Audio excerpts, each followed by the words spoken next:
This could be a short one today because Branko and I are at odds. I'm taking you down today. The game is on. Ever since I heard that gemologist, that scientist, the top scientist, who happens to be a very beautiful woman from the GIA, and I do have a bit of a fondness for beautiful things. What was her name again? I couldn't remember it.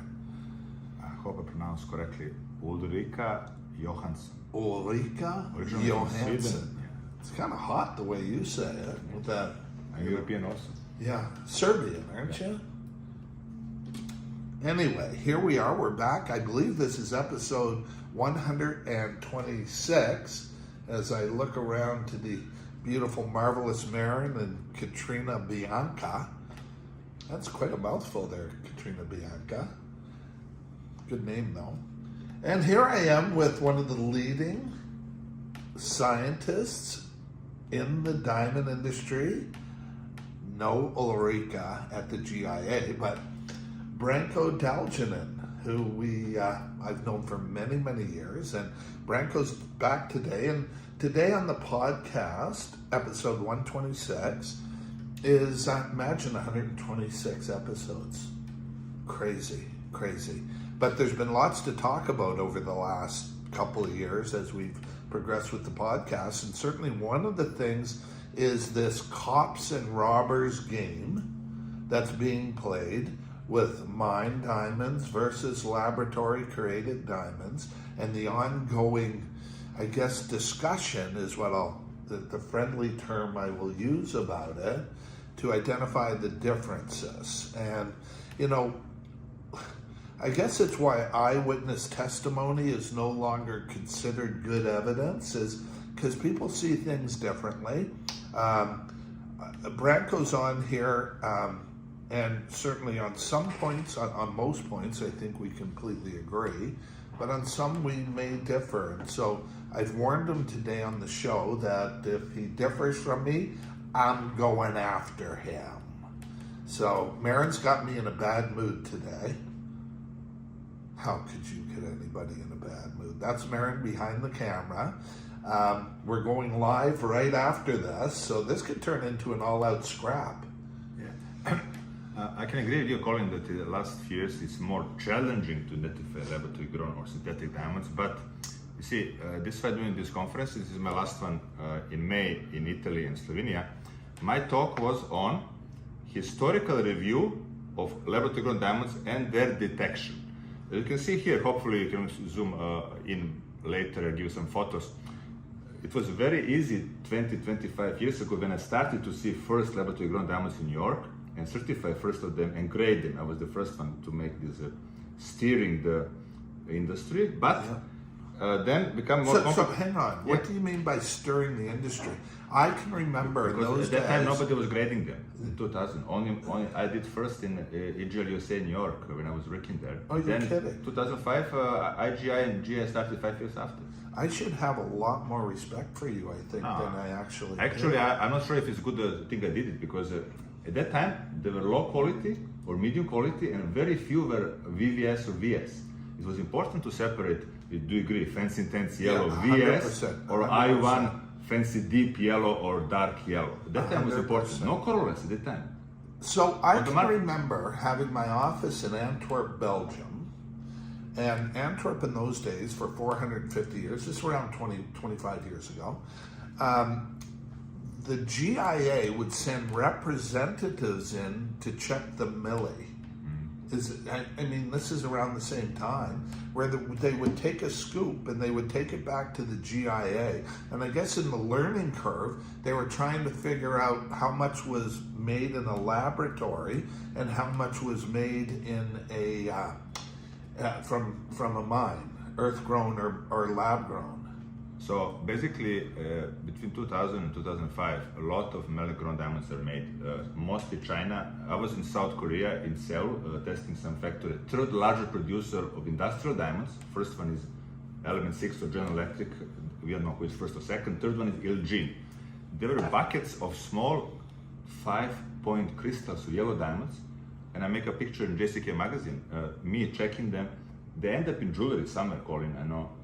and only in 2002, 2003 we detect them in New York 2 years after, and then they detect colorless GA and other labs. So they were floating around since 2000. But and how was your identification in those days? Yeah. Because I know in those days too, and this game of cops and robbers, and I know you and I all this kind of comes back to me now because you and I looked at a couple different stones together. I had a GIA certified, I believe it was a 1.5 carat. It was a cushion cut green, and I brought it to you, which led me down a path. This is interesting because the GIA had certified it erroneously. And they only after they'd certified all these diamonds, someone who employed with the company who manufactured them came forward after a dispute with the company and said that they had been enhanced for color. And you were the one who told me it was not a real diamond.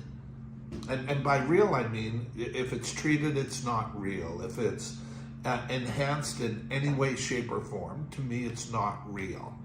And the GIA had missed it on a big batch of them, and I happened to have one. And, when I realized what it was, I couldn't sell it anymore in good faith. So at that time, science is evolving, but one of the techniques is used by me and other researchers is fluorescence of diamond. So it's relatively easy to check if this is a pink diamond, synthetic or treated or natural, because they fluoresce strong orange if they are treated or synthetic. If it's argyle, as you also argyle dealer for many years, Yeah. it will fluoresce blue. So this is more complicated with these small diamonds. You can see small melee diamonds, colorless. Why is it complicated? Because they're small and they're mounted, so we cannot always see very well inclusions, of course.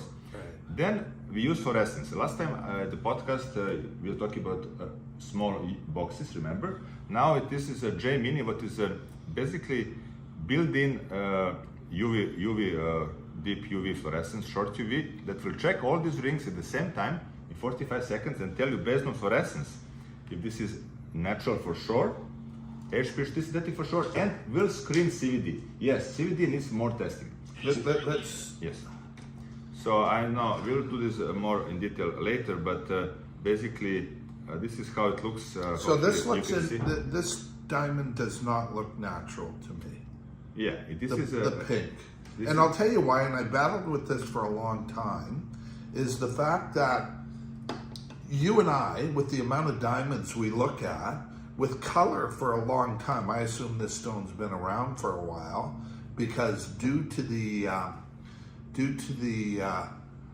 encouragement, let's say, of LVMH, the biggest luxury brand in the world, there's been a lot of work done recently with lab-grown color to match its more natural colors. professional industry. Yeah, exactly.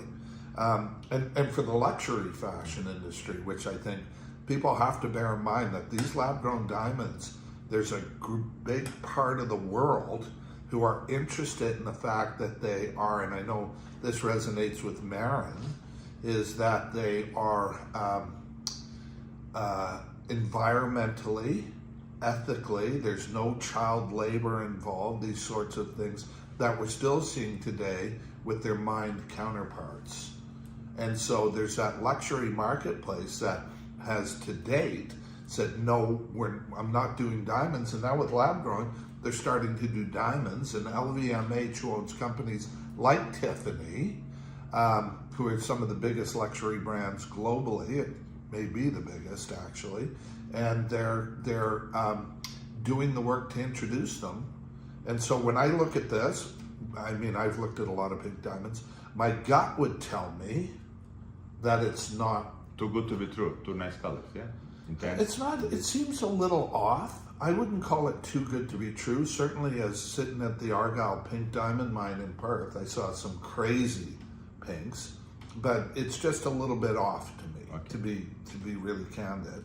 But having said that, I can't tell you if it's real or not, right? By looking, no one in the world can. No, I can because it's many people can because it's a question of testing proper equipment. Right. Even this box that is relatively inexpensive, $400,000 US, for the jewelers. This is not designed for me, gemologist. I brought this because most of your public probably is consumers or jewelers or real people, not only scientists. Right. So basically you can put few rings here, and I'm just magnifying one of them. This is a very complicated ring because they're quite small stones. On purpose, I put here natural and lab grown. I basically, not me, jeweler designed it for my workshops. So basically, I hope you can see here, but we can do it better later. So when I put in 45 seconds and I make a next picture, you can see here that some diamonds on this side are blue. Blue. They are natural diamonds. These that are green on the edge here, and you can see here even better on this one, they're all CVD grown because they fluoresce yellowish green. Hopefully you can see it, but this is what I discuss in many of my books, Fluorescence of Diamonds, good one. That you have. This is my piece of jewelry, actually. Yeah. Did you get permission for this? Of course. Call the lawyers, no permission. Right? But this is what this is talking about. Yeah. Here. So all these are argyle pinks that fluoresce blue, and this is a very interesting stone that wrote a big article in Gems of Gemology of GA. Chameleon diamonds that fluoresce orange yellow under long UV and medium. So this particular stone, only you one. wrote an article on, and it's my diamond from my piece, designed by Peter Bruder and created by Peter Bruder off of all my colored diamonds, and you didn't ask my permission? On this one I didn't write, it was different I article. think I own him. On It's a beautiful color. So only this diamond will phosphoresce orange yellow. It means we turn off the light, it's still emitting the light. Like really? lab grown will do. But they cannot make chameleon in the laboratory. This is the only one that can do it, changing color. So for those of you, what he's saying is chameleon, and like a chameleon, this particular diamond that apparently is extremely rare, like many of mine are. Here's an olive color. See the picture, how it looks, olive? Yeah, no, I know the stone, a beautiful olive, right? And yeah, it's changes to yellow temporarily, then comes back. So diamonds that actually change color, you'd think they'd have tremendous value. They're not as valuable as you'd think, and not because of rarity, but because of the actual color. Yes, so they're quite rare, but it's kind of a unusual color, a khaki green, and they change to orange. Well, that's interesting to know that I have two things to get up your butt about to get. So basically, when I feel used. When game changed a lot for history of growing diamonds is that when they start the Beers Lightbox to make CVD diamonds, most of them basically they put them in a presses and change color from brownish material to colorless. And then it was more difficult to detect. In presses? Yeah, HPHT press, high pressure. Oh yeah, of course. And then you can see fluorescence change from blue to green after treatment. You're kidding. Yeah. Isn't that interesting? Yeah, and this is interesting. You can see there's a split of the same stone under long UV and short UV. This is the way for us to screen these diamonds. Screen means to put them aside and then check with my other instrument that I couldn't bring, spectrometer, to prove the CVD. So we can detect diamonds. Some of them more challenging, CVD, so let some me of them ask more you easy. this. In nature, my understanding is 85 to 90% of diamonds have some level of fluorescence. Is it that high? No, it's not high. You see, I never checked a million diamonds, but GA did. So they're saying 35% of all diamonds to 40% will fluoresce. When they fluorescence will be blue, 90%, 95%. That's right. That's it, right. And so by putting pressure on the stone, you can change the color of the fluorescence. Yeah, for sure. Isn't that interesting? I did not know that. You actually taught me something. Yeah. Or basically, you can also modify the color, of course, of the diamond by putting on. Oh yeah, that part I know about. I did not know it affected the fluorescence of the stone. Yeah. Could be diamond without fluorescence, then become fluorescent after the treatment as well. So many things. Really, eh? No fluorescence and then become fluorescent. Interesting. Of course, and fluorescence is the presence of phosphorescence in the stone. So if you're out in the disco, where I was in the 1980s, and you're wearing your diamonds and there's a black light, they fluoresce. Some of them are quite beautiful. The fluorescence takes on the black light and fluoresces bright blue, like this beautiful color blue. One thing you're right about, some instruments are not valuable anymore. Loop, even microscope, you can forget about checking laboratory grown diamonds. Amazing. So if your jeweler tries to convince you he can look in and see a difference, that I mean, ain't happening. I hope you can see this picture. In this case, all these black inclusions in one plane are proof this is a CVD diamond, because in nature it never happen exactly line up like this. Nature make a random exclusions. This is line up in a level of grow process, because they grow in layers, carbon vapor deposition. Of course. If you see this, then it's a proof. But So most of let them me are ask you this. VS, VVS, as you know, one little black dot in a diamond, one.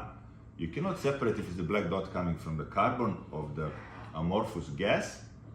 They're growing, I was in CVD factories in India actually a month ago, it was amazing. They're growing 24 hours a day, talking about thousands and thousands of presses, factories all over. Right. But now they're growing them clean. Very rare I see SA1 laboratory grown That's diamond, right. very That's rare. right. Now That's fair. It was That's very right. common 10 years ago. Yeah.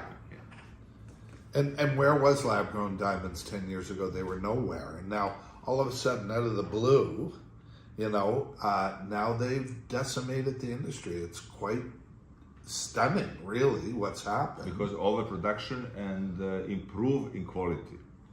Oh, 100%. I mean, we've talked before about how we could see them. I just want to tell another quick story. Is years ago, I had what was considered a Metsia, which is better than a good deal. It's like a blessing on a package of yellow diamonds. And just, I'm blowing your horn here. And I could look at them and could not tell the difference. And it was 10 or 15 carats of them. So, it would have cost me $30,000 or $40,000 in those days, all vivid yellow. And I took them to Branko because he's who I go to when I want to know the answer. And they were all laboratory created. Yeah. And you were the only guy that could tell. I have experience and I studied them. I wrote books on this. That's why. So the bottom line here is, look, we have eliminated middlemen from our business. And the reason we do it is so that we can 100% be able to tell our clients where it comes from. But if you don't know, you need to take Branko with you wherever you go. Especially you guys who are looking at more expensive, rare kind of diamonds. Don't take your jeweler's word for it. Get verification today. Like no other time in history. Your jeweler cannot tell the difference. They can't tell the difference. Even those machines they have on their desk are best guess, particularly in the engagement market, which can be, there's engagement rings out there for 500, 5,000, 50,000, 500,000, and 5 million. Well, anything above 500, get verified. So basically, there are a lot of machines similar to this one, or better or worse, range of $5,000 to maybe 10,000 on the market that are used by jewelers to screen diamonds. They can screen and detect natural diamonds. But what happened? They refer all synthetics, but also 3 to 5% of natural. So basically, they are a little bit not so precise in that way. Right. That's why it's important to go to another lab to confirm. Right. Or don't trust it, because I remember we talked about this. I had a chain of 200, almost 50 stones. Half Two of them carats, were natural, weren't and the rest were lab grown. And the jeweler seller was really tricking the buyer from Vancouver, pointing only on one that is natural, and the rest was synthetic. Oh yeah, no. He bought a chain, $6,000, that worth Nothing. much less. Not nothing, but Right? much less. Well, you Still, guys understand what he's talking about here. So what he's saying is this piece, this necklace, was done with 200 diamonds all the way around. And what the jeweler did, caveat emptor, you hear it from me all the time, is the jeweler put 2 stones in that were mined, and the rest were all out of a laboratory. Half carat each. No one in the world can tell the difference. A half carat, DVVS1 lab grown is maybe a couple $100 or less. A half carat, what are they nowadays? The prices are, but it's at least 10 times that. I would say $2,000. US dollars for me to buy them. And we're at 20 minutes. We have to get that on tape sometime, you doing your hand signals, Marin. We're at the 20-minute mark, and because we have to get off here, and then we're going on to live on TikTok and Instagram. And if you haven't seen me live, you don't know what you're missing. Or maybe you do, I don't know. Anyway, so yeah, it's such a challenging time, and you've got to think about what you're looking at and the fact that no one can tell by looking. Nobody in the whole wide world. Most people cannot be definitive using the equipment. Now, if you have a Branko, you can get pretty definitive, but I think you told me last week it was 4 machines later before you can make a... So I'll show you how it looks. So sometimes this is a company who makes specifically instruments for detection. I have one of these, EXA, I couldn't bring today, but there's 3 others. So with these 4 machines, I can tell, and qualified, trained gemologist, lab gemologist can tell. Your GG, what is in the market, in jewelry store, cannot tell. Even if you give him machines. Graduate gemologists cannot tell. Because he's not trained. Well, it's trained by me or somebody in Europe or GA also, or not. There's a few people who knows, of course, in GA as well, because they're trained for that. They'll do that all day long, you know. It's crazy, it's critical, and you've got to take this stuff serious, because your jeweler, generally, and I mean, I have people where it was my mom's jeweler, I get these things all the time. They don't know what they're doing. They buy low, sell high.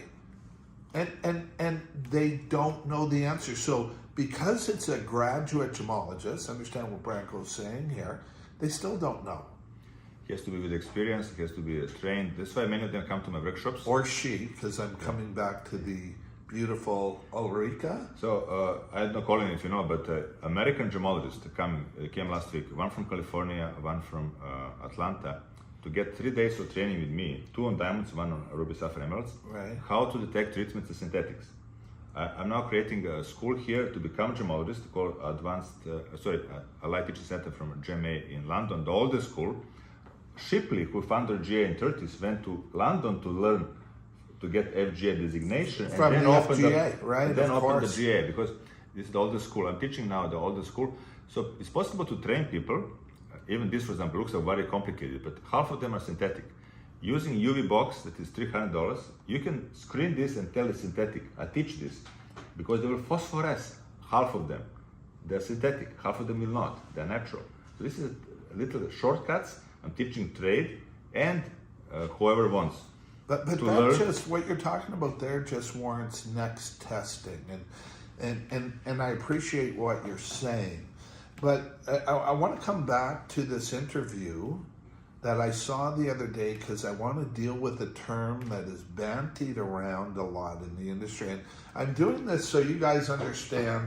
I just deal in facts. Look, if you want a lab-grown diamond, I believe, because the way we've structured our business, that is a little bit proprietary.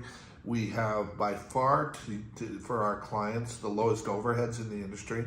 That's why I'll just tell you flat out, price is never our issue. No one beats our price, whether out of a mine or out of a laboratory.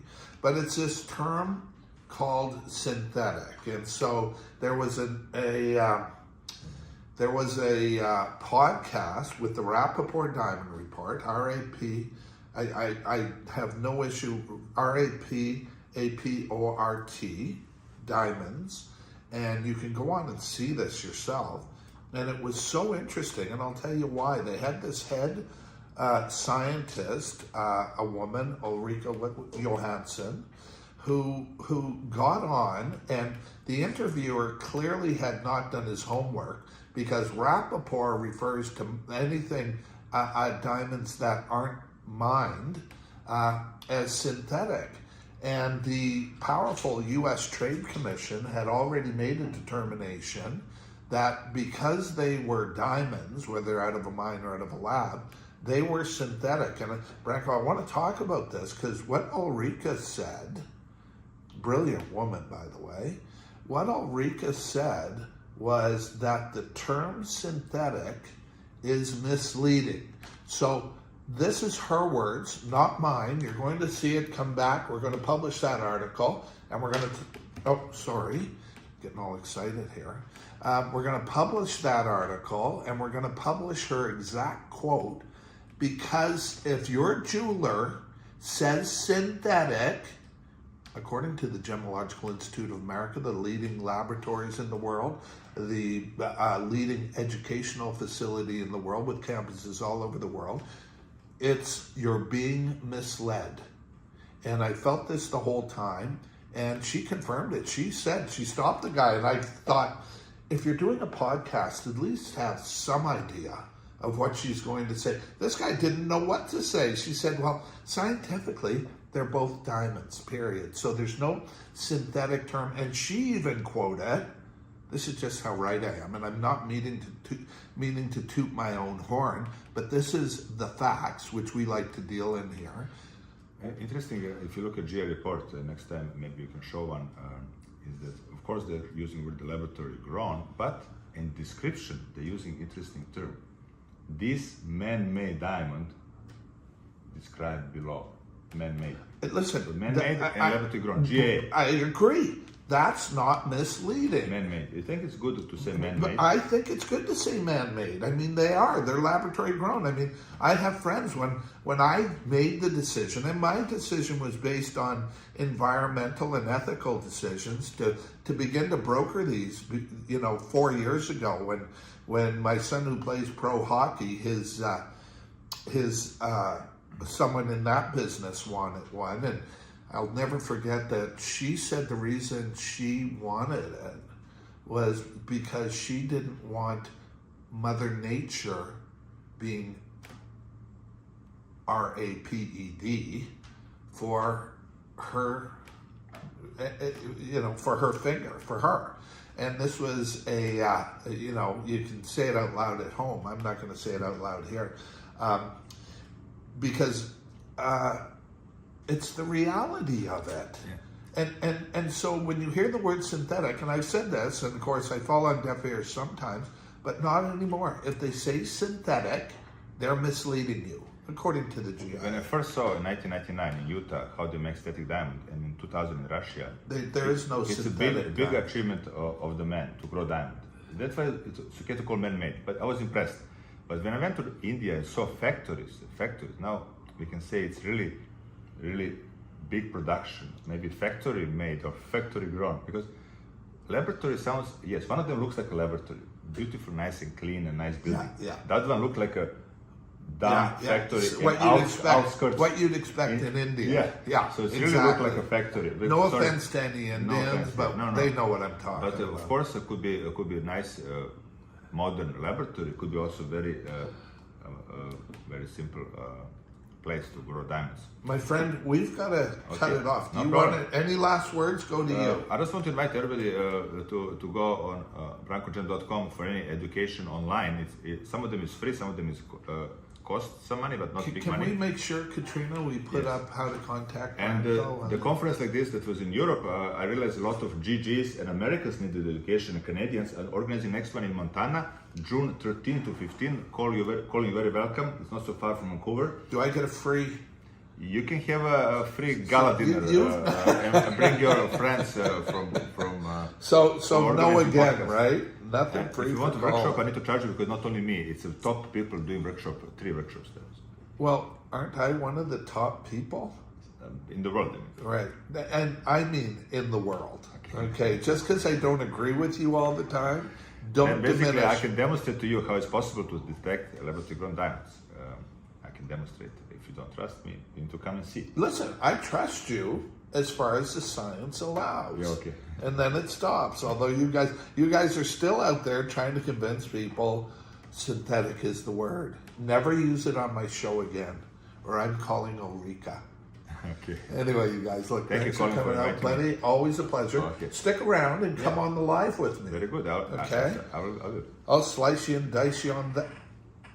Anyway, you guys, look, thanks for coming out, Branko. We love having you here. Do you know we had the most views I think ever, didn't we, on the podcast the last time you were here? Oh my God. Yeah, I didn't want to because tell I you showed that. this 5 carat CVD. I didn't want to tell you that because I was afraid you'd start to charge me to have you on. Look, you guys, thank you for coming out. We appreciate all the questions, all the input, the viewing. We're here to help if you've got answers. We also are, I'm going to flat out say it, these are the world's most beautiful diamonds at prices that defy comparison. If they're not the most beautiful in the new diamond paradigm, you're wasting your money. You may as well buy synthetic. Thanks, guys.